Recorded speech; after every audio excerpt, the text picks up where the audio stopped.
بسم الله الرحمن الرحيم والصلاة والسلام على سيد المرسلين وعلى آله وأصحابه أجمعين أما بعد وعن مصعب بن سعد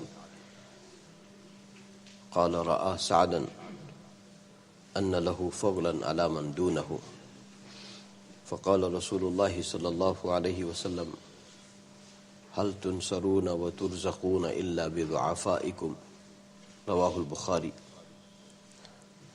Mus'ab ibn Sa'ad radiyallahu ta'ala anhu said that Sa'ad radiyallahu ta'ala anhu thought that he has virtue over those who are below than him.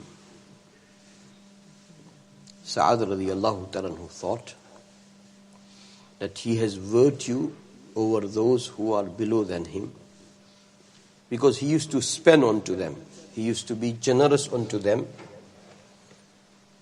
Some special person who was wealth-wise below than him, and Sa'ad radiyallahu ta'ala who used to spend onto him. So because of that generosity, he thought that I have virtue over this person. So Nabi sallallahu alayhi wasallam said, one of the very deep sentence, may Allah subhanahu wa ta'ala give us its correct understanding and correct understanding of the whole Quran and Sunnah. Nabi sallallahu alayhi wasallam said, هل تنصرون وترزقون إلا بضعفائكم رواه البخاري. Nabi Sassam said that you are being aided and you are being given sustenance by your weak. Nabi Sassam said you are not being aided and you are not being given risk and sustenance except because of your weak people. Nabi Sassam said you are not being aided and you are not being given risk except by your weak people. In one of the hadith sharif, it comes that Nabi Sassam said directly, لَعَلَّكَ تُرْزَقُ بِهِ. Sometimes some people in a family, they don't earn nothing. And some of the family member thinks that he is burden on me. Similar situation. Nabi sallallahu alayhi wasallam said to that person who used to spend, Sa'ad radiyallahu ta'ala spending onto that who doesn't have no means. Nabi sallallahu alayhi wasallam corrected his perspective.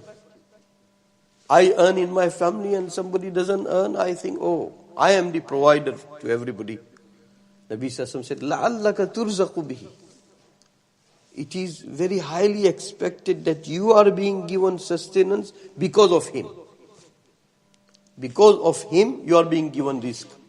So here too, Nabi Sassam said that because of your weak people, this whole world's disability and all benefits based on this riwayat. Whatever goodness continues in this world comes from wahi, from nowhere else.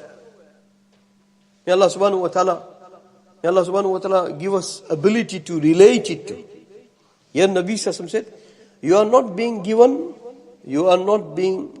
aid and you are not being given risk except because of your weak people. Allah subhanahu wa ta'ala's infinite wisdom works in a very, very wise way. May Allah subhanahu wa ta'ala give us correct understanding. So this is the hadith sharif. What we were discussing yesterday, inshallah we'll go into this hadith sharif also. What we were discussing yesterday, that Nabi Sassam was invited by that Jewish family and they knew that which part of the meat, shoulder meat, Nabi Sassam loves. So they prepared that and they poisoned it. And different narrations, some narrations suggest that meat itself informed Nabi Sassam that do not eat me because I have been poisoned. And some narrations suggest that Jibreel alayhi salatu wasalam came and informed. And based on this riwayat we were discussing yesterday, that, may Allah make us true Muslim. We should read the world after reading Quran and Sunnah. We should understand the world after understanding Quran and Sunnah. What your Quran and Sunnah forecast about world, that is what we must take. That is what we must take. But, unfortunately, because we have left and abandoned Quran and Sunnah, the nations of the world, communities of the world, they know you more than you know them. They know you more than you know them. One of the hadith sharif, Nabi Sassam said, Ista'inu ala hawaijikum bil kitman. That there are some affairs. There are some affairs. You got to keep it secret. That's how you will prosper in those affairs. Nabi Sassam said, there are some affairs.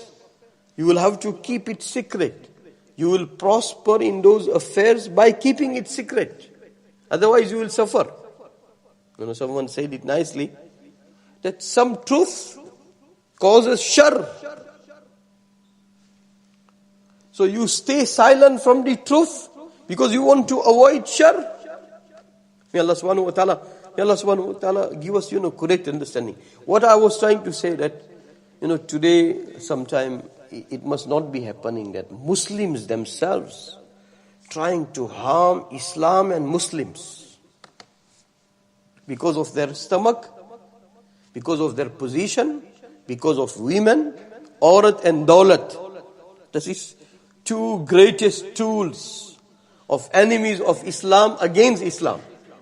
Woman and wealth.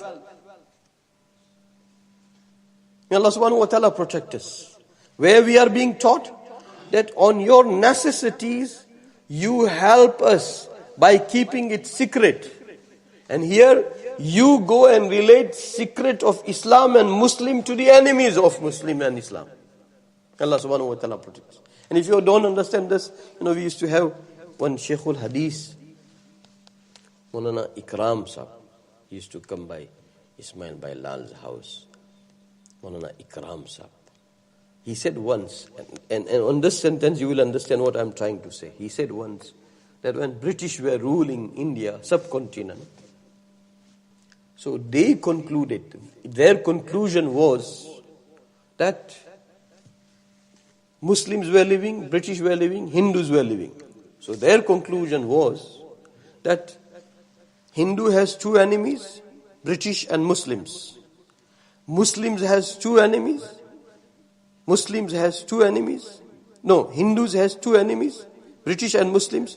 British has two enemies, Hindus and Muslims. And Muslims has three enemies. Muslims has three enemies. British, Hindus and Muslims themselves.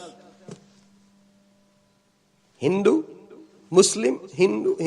British and Muslims themselves. Because, may Allah subhanahu wa ta'ala protect us.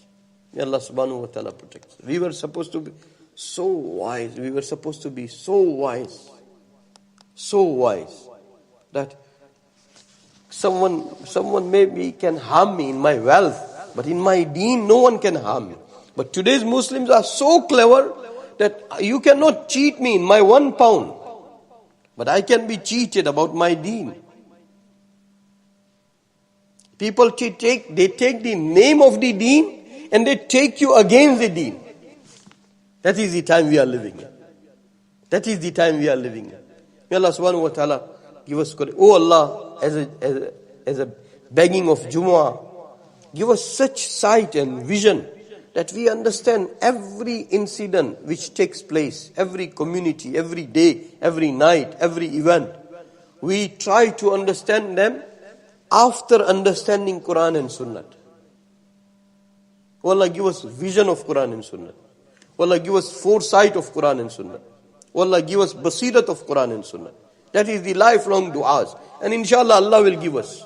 But it is happening that here, yesterday we were trying to learn that we were supposed to understand every community, their collective nature and their individual goodness. Everything has been mentioned by Quran and Sunnah. Everything has been mentioned by Quran and Sunnah. We were supposed to take from here and then understand them. But because we stopped taking from here, they know you more than you know them. May Allah subhanahu wa ta'ala accept us for His deen. Sometimes I strive for the sake of deen, but deen is not my goal. Oh, people respect me. I am a big sheikh,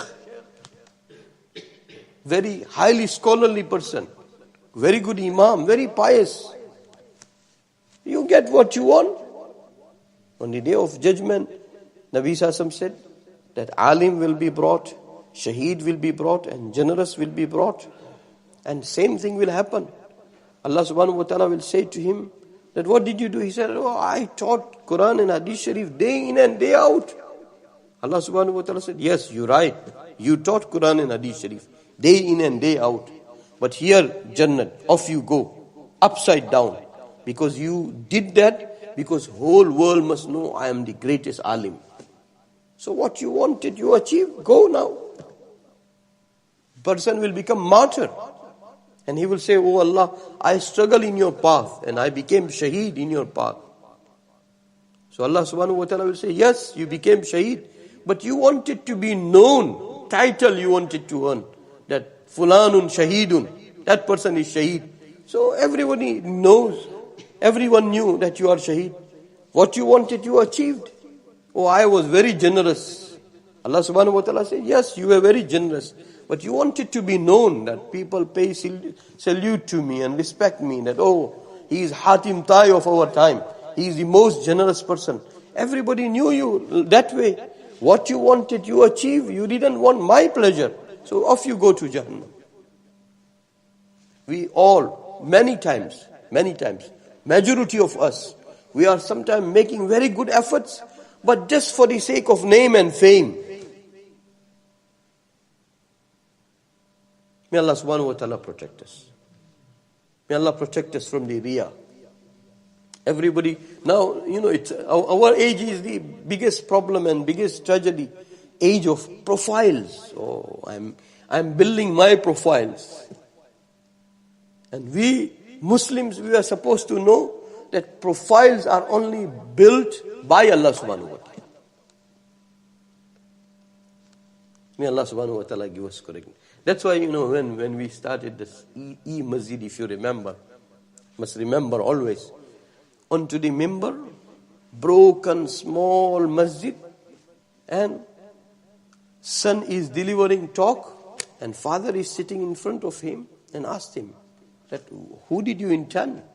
He said that the congregation who was in front of me, few people. He said, no, you're wrong. What you were saying, you were supposed to intend the whole world till the day of Qiyamah. And what he delivered there, every of his address is being compiled and it is being discussed day in and day out. There was no e-masjid. There was no YouTube. Why? Because there was e-masjid of ikhlas. There is YouTube of ikhlas. What was spoken for the sake of Allah, Allah subhanahu wa ta'ala kept it. وَجَعَلْ لِي لِسَانَ صِدْقٍ فِي الْآخِرِينَ.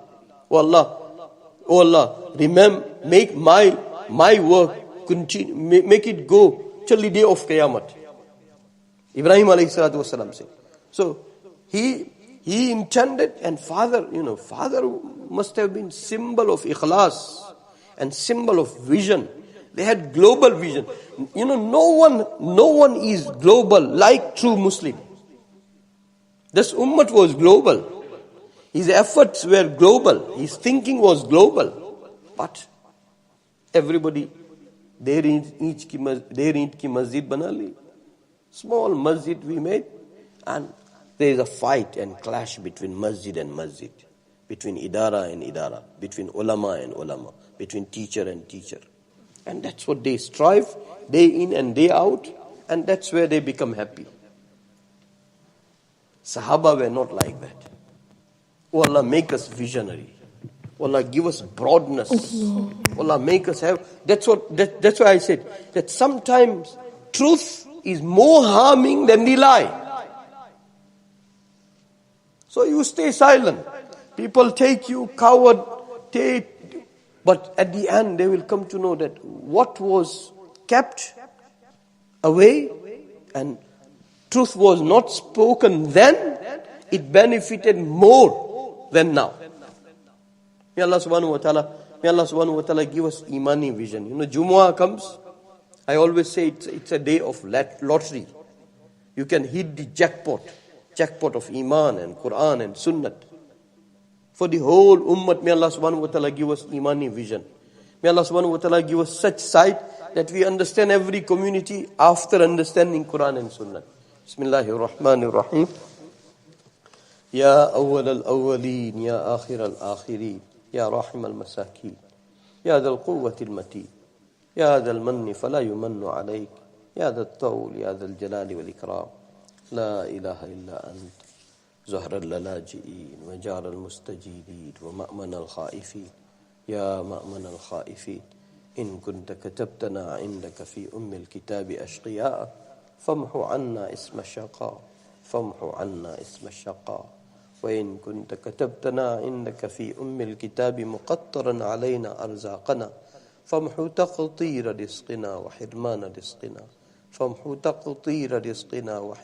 رزقنا واكتبنا وأثبتنا عندك سعداء ووفقنا الخير فإنك تقول في كتابك يمحو الله ما يشاء ويثبت وعنده الكتاب. اللهم إنا نسألك فعل الخيرات وترك المنكرات وحب المساكين وأن تغفر لنا وترحمنا فإذا أردت بقوم فتنة فتوفنا غير مفتونين غير خزايا ولا ندام ولا مفتونين. اللهم ربنا آتنا في الدنيا حسنة وفي الآخرة حسنة وقنا عذاب النار. ربنا توفنا مسلما والحقنا بالصالحين. اللهم ثبتنا على الإيمان وأمتنا على الإيمان واهدنا الصراط المستقيم صراط الذين أنعمت عليهم من النبيين والصديقين والشهداء والصالحين. اللهم علمنا الكتاب والتأويل. اللهم فقهنا في الدين. اللهم اجعلنا علماء فقهاء. اللهم اجعلنا من الراسخين في العلم واجعلنا من التوابين واجعلنا من المتطهرين المتطهرين واجعلنا من عبادك المخلصين المخلصين واجعلنا من الذين لا خوف عليهم ولا هم يحزنون. اللهم ربنا تقبل منا إنك أنت السميع العليم. وصلى الله تعالى على خير خلقه سيدنا وحبيبنا ومولانا محمد وعلى آله وأصحابه أجمعين برحمته.